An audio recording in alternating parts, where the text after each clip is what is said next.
Welcome to the Visible Art of Translation podcasts.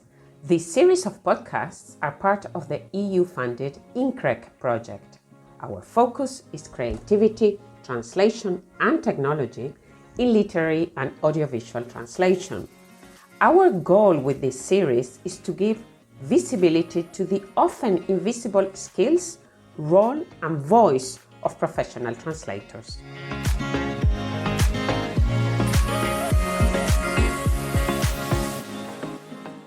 Hi, Roos. Thanks for being here with us today. Thank you for having me. So, first, a little bit about Roos. So, Roos is a literary translator, lecturer, and mentor for translation studies. And she also works at the Cultural Pharmacy, where they offer consultations and write out tailored book prescriptions. She has studied English language and literature and translation studies at the University of Utrecht, where she received a top talent grant. She translates mainly from English to Dutch and has translated a host of different works, authors, and genres, from Deborah Levy's autobiographies to novels by Jenny Offill and Nick Hornby, and even also some illustrated works, for instance, one on baby animals. She's also worked on the Crossing Border Festival, teaches translation, and she's a mentor for starting literary translation. So, welcome, Roos. Thank you. So, we like to start this podcast by asking how you came to be a translator. Were you always interested in translation, or did you kind of roll into this? I've always been interested in writing, I guess. I've always liked writing as a child. I used to write a lot, short stories. Nothing got published. And then when I finished secondary school, I didn't really know what to do. So I actually started working instead of going to college or university. And after about 6 years, I was completely fed up and I started teacher training for an English teacher. And after 2 months, I knew I didn't want to be a teacher, but I had to finish the first year in order to be able to go to university. So after a year, I went to university to do English language and culture, which I loved. And at that point, I already figured that I wanted to do a master in translation studies, I guess, because I didn't want to do a research master and I didn't want to teach. So this seemed to be the only option that was left. And also in my mind, I could already envision myself sitting somewhere abroad on the top of a mountain with my laptop working away. And it all seemed very romantic. After my bachelor, I went on to do a master in translation studies at Utrecht University. And yeah, that's also when I found out after that it's really, really hard to get a foot in the door as a translator. So it takes a really long breath. That's a really bad translation of lange adem.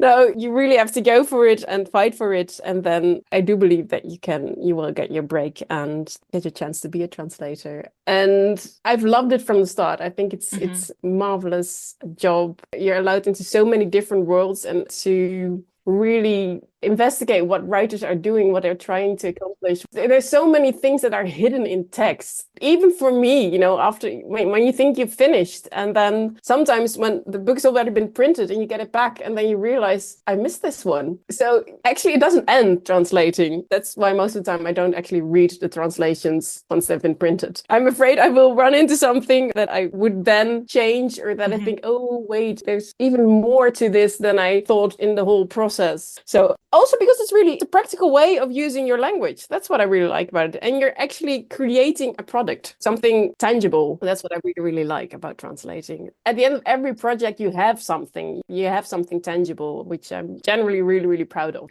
And was there any specific work or author or something you liked specifically, or you found even more interesting than you expected? Well, I was really, really honored to be asked to translate Jenny Offill. I was asked to translate her second novel, which is a really short novel, actually. And it felt so intimate and so like every little paragraph, it resonated something. And I kept sending short bits to friends. It was like, okay, this is about you, and this is about you, and this is about you. And this story was just, it's a small story. It's about life. It's about life, things that happen to you, that happen to everyone. And the plans, life is what happens while you're busy making other plans. That was basically what this book is about. But it's not big, it's not adventurous or anything, but it's so recognizable. And so sometimes I almost felt like a sort of a peeping Tom. Like I wasn't supposed supposed to read that. I just really loved doing that. And then also getting the chance to translate her first novel, which was years before in the States, and then her latest novel. And do you then, as a translator, if you translate the same author multiple times, do you then feel a connection with that author? Definitely. Well,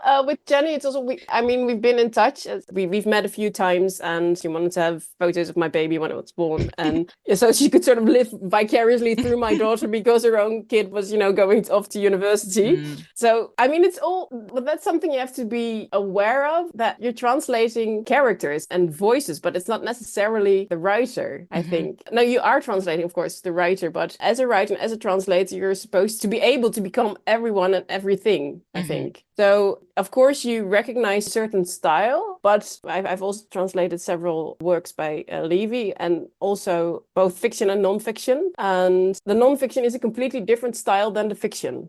Both are really, really hard, by the way.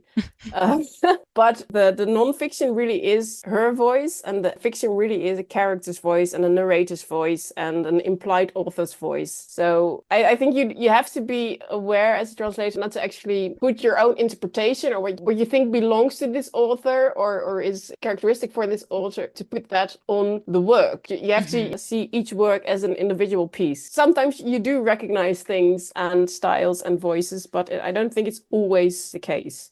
Is it difficult to kind of sometimes distance those two, or even distance yourself from some of these works? Or is that not really a difficulty you run into in that sense? No, that's for me at least. No, I'm a terrible reader. I know, but I'm in the fortunate position that I get a chance to read a manuscript or a part of a manuscript before I say yes or no, because you work on the translations for like 3, 4, 5, 6 months. And when I was starting out, I would accept any manuscript that came my way. But sometimes I would just really dislike the main character or the style, and well, especially if you don't like the character, it becomes harder to work on a novel. But also, I once read a manuscript and the main character was a killing sociopath, and I can't work with this character for 5 or 6 months. I can't. I mean, I will dream about this. So to me, they really get under my skin, which sometimes can be a good thing, but you also have to, in that case, again, be careful that you don't project your own persona onto that character and put that in a novel. One of the worst things a friend once said to me, and this is years back.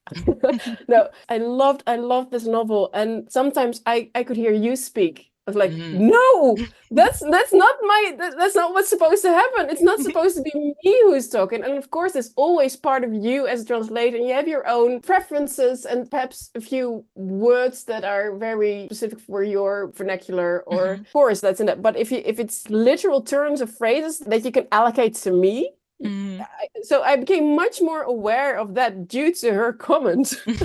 Yeah, even though I sometimes really like to be able to actually put in certain words or phrases that are confined to my own bubble, just so that you can make it known to a wider audience. For instance, for once, I had to translate the word crusties in a novel, and you can have many translations for that. But in this particular novel, I used the word weilap, which is not a very wide-known word in Dutch and not very widely used. And I think even if you Google it, well, I think there's a weilap choir.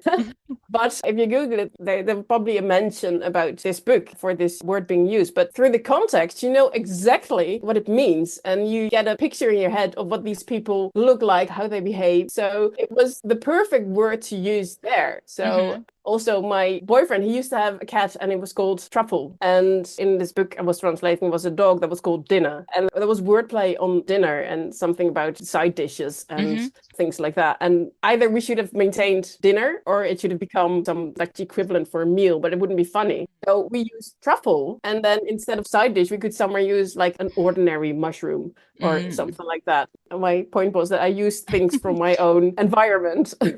And because that's kind of a creative way of translating. Yeah. And how do you incorporate that level of creativity? How do you engage with creativity in translation in your own works? Well, I always try to first determine what is the writer trying to accomplish here. I mean, of course, there's always a level of interpretation of translators, and you always put some of your interpretation onto the reader of the translation. But I try to never lose sight of the source text and what the author is actually saying. But if, for instance, the whole dinner and truffle situation, she was trying to be funny here, and I even thought dinner was a bit far-fetched as a dog's name.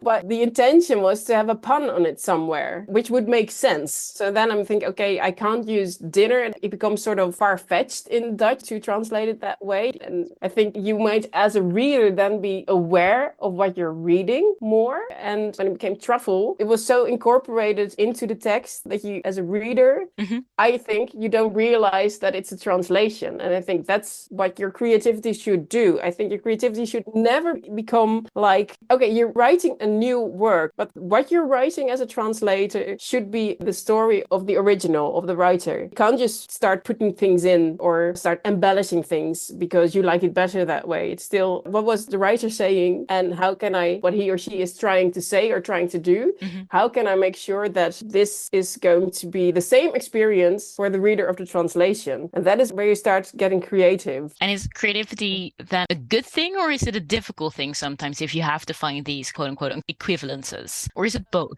It's really fun and it's really hard.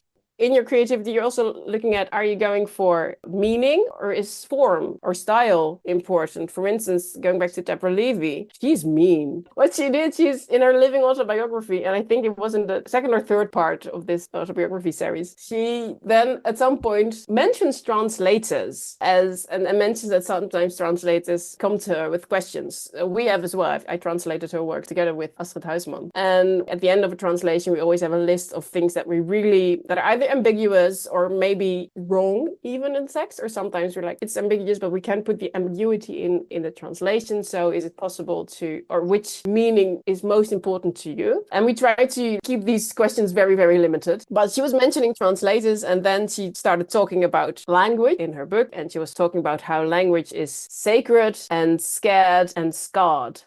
And at that point, we both thought she is just doing this to mess with the translator, because we couldn't translate it as, sacred is heilig, and sacred was a theme in this last part of the autobiography. So we had to use heilig. We couldn't turn that into something else. But then you get scared, which is bang, heilig, bang. No, of course, you start looking for synonyms. In the end, we had to let go of form and we went for meaning. And we tried to then use some sort of alliteration or assonance in order to put some of that delicacy, really, of the source text into the translation. But we couldn't get that beautiful word play into it. So at that point, you have to sort of admit your loss and hope that somewhere else you can make up for it. And have there been instances where you did the opposite, where you found something in Dutch that were not necessarily better, but you were like, oh, this is so good, this works so well in Dutch? Yes, once. Well, this is an example I always use when I'm teaching. I was translating a book, Idiopathy, by Sam Byers. The story is set against the background of the disease that follows after mad cow's disease, which is called the idiopathic stare syndrome. Cows stop eating and stare themselves to death. And then you have this group of protesters. They try to liberate the cows. And these are, by the way, the crusties I was talking about. And I'm saying this as a vegan. And then at some point, someone has actually abducted the cow and he's taken it with me, and he sort of lost the plot at this point. And he's standing in the street and he's yelling and he's like, we're not letting anyone tell us what to do. So, and I was like, in Dutch, I was like, oh my God, I can use the word koeieneren, which is a wordplay on cow. I would let him say, we laten ons niet koeieneren. And that was something, I'm sure that somewhere along the way of translating this novel, I lost some wordplay or something funny. And at this point, it was sort of found in translation instead of lost in translation. So I put something there that wasn't there in the source text, but looking at the whole idea of the source text and the tone of voice of the source text, it definitely fitted in, and it didn't embellish it or make it better, or this was something I really had to put in there. It was just, that some of the puns or some of the language has gotten lost. So here I can put a bit extra into the translation. I'm still very happy with that one. Yeah, it's very good. It's a very nice move. Then moving on a little bit differently, because this podcast is also about technology. Yes. So do you use technology? What kinds of technology do you use? Do you use translation technologies when translating? I use a laptop. No, yes, of course, I use Lingue. I have no idea how you pronounce this, actually. Lingu? I don't know. But I use that sort of as a If I'm unsure about words or phrases, then I use that to see in what kind of context it's being used, to see what I can do with that. Very rarely I use Google Translate because that to me would be used as a translating dictionary. And for that, I have, different tools. I have online dictionaries and like Dutch, English, English, Dutch, and English, English. And sometimes I even use German or French, English to get a wider perspective. I have actually this year for the first time used ChatGPT on translation as well. But that was also because this was a book, I was translating it from English, but there were a few letters in that book that were not originally English. So I used the original text as well, so the French and the German, and I had to look really long and hard for some of these texts. And then I wasn't sure that the English translation was exactly what needed to be said. So I would then use some of the original texts and translate those as best as I could, also with help from other translators again. But there were certain phrases in there that were so quizzing that I put them into ChatGPT. I was like, okay, what is this? And then something came out. I was like, no, okay, try something else. And what I really liked about ChatGPT is that it started coming up with all sorts of things. And sometimes it becomes a slippery slope. We're like, okay, where did we end? But it also, because I put in one phrase and he could only redirect it to that French letter, but that French letter originated that phrase, which has become a widely used phrase. And this is quite a recent letter because it was written by one of the relatives of someone who died during the Bataclan shooting. So this, I'm not sure when this was actually. Was that like 10 years ago? I think so. Yeah, so, but it redirected this phrase as used for the first time in that letter. And I was using that letter. So still, I couldn't come up with the perfect translation for that sentence. I mean, I could feel what he was trying to say, but I couldn't the exact words. So I started, chatting with ChatGPT and giving it different prompts like all the time. What if you look at it like this? Or what if you look at it like that or like that or like that? And hoping it helped me. So, and but I've lost my password. Oh. In the end, I am satisfied with the translation, but it became in Dutch, but it was a combination of the French translating from French, using ChatGPT translating from English. It became sort of a mishmash of like many, many languages. And still, it's used in different contexts nowadays. And for this specific context, it had to be so on point because it was such a heartbroken letter. I'm not sure I caught it completely or captured it completely. But at some point you have to stop and move on. But I kept coming back to that one because I really felt like I had to be faithful to what this person was trying to say. Because like I said, it was just so infused with pain and sadness, even though it said, I refuse to hate you, something like that. But no, even with everything that we have access to, I still couldn't exactly find the words that I wanted. That's the thing. Sometimes as a translator, you have to admit, well, you don't have to admit defeat, but you have to acknowledge the fact that you can't have that exact meaning, that exact emotion, that exact tone of voice. And do you think there could be any type or some type of technology that could help with this? Or is it just the way languages are? I don't know, because this one had so much to do with emotion as well. And to me, and I'm sure many people disagree, to me, emotion and technology are still sort of non-compatible, even though many people, I'm sure, find technology very helpful in how they experience emotion. So this is how I experience it. And do you think then that machine translation also has an impact on kind of the way emotions or even literature in general is experienced by readers or even by translators? I think machine translation, it's getting better and better, and it's learning to interpret. And of course, it has access to so much more than we as humans do. And well, for instance, one of the texts I use when I teach is Catcher in the Rye, only the first 2 pages. And in the first sentence, the narrator or the character, he says, and all that David Copperfield kind of crap, but I don't feel like going into it. And my students always try to maintain David Copperfield in their translation because that's what it says. The character says it for a reason. And I'm asking them, what is the reason? Why is this character saying it? Is it to show the one he's talking to that he's literate or well-read? Is he trying to convey the fact that it's sort of melodramatic and that he doesn't want to talk about melodramatic things, even though he goes on being very melodramatic? So what's the intention? So I'm thinking, I'm really curious as to what a machine translation would do with something like like that. Because if I were to translate it myself, I have translated it, but not to be published. But I indeed turned it into something like this melodramatic nonsense, because to me, that is what he's trying to say. But also because David Copperfield is not in the Dutch literary canon. It is in the English literary canon. So an English reader would be more likely to know that this is a book by Charles Dickens. And also, when this novel was being written, that was in the 50s. And then we had the 80s worldwide, and another David Copperfield entered the stage. So most people don't even remember who he was, but, you know, this illusionist with very weird hair. So, but then I have had students, and then I think you're not doing your work very well, but who made this connection sort of to the illusionist David Copperfield. I think, okay, it was written in the 50s, think.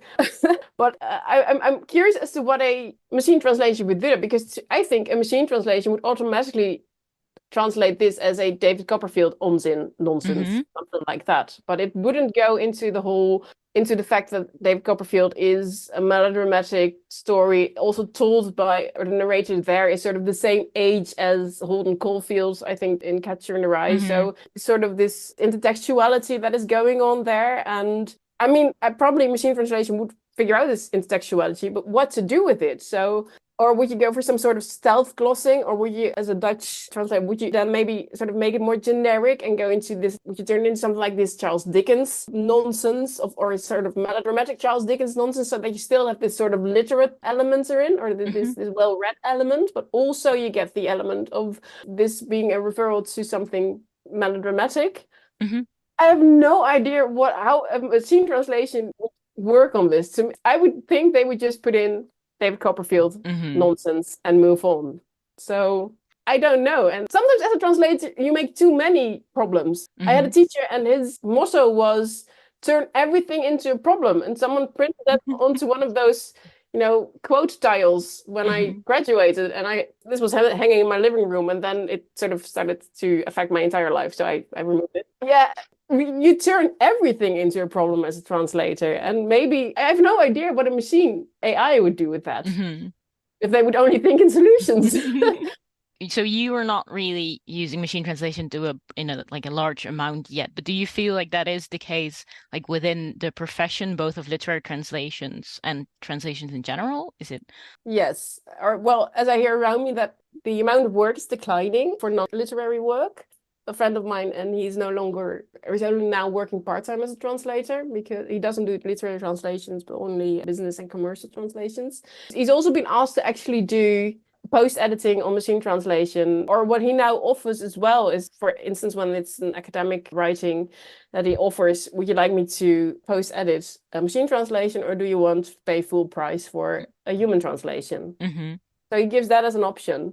So yeah, I think it's taking over, and probably for certain texts where you have to be sort of really unambiguous, perhaps, and really, I've done a lot of translating for the Dutch Accountancy Association, and those texts were horrible. The translations were horrible as well, because they had to be as unambiguous as possible, or any ambiguity in it. So these sentences were so warped and so almost unreadable at some point, because you had to combine certain words. It was mandatory to use certain phrases, to use certain, how do you say that? Tempora?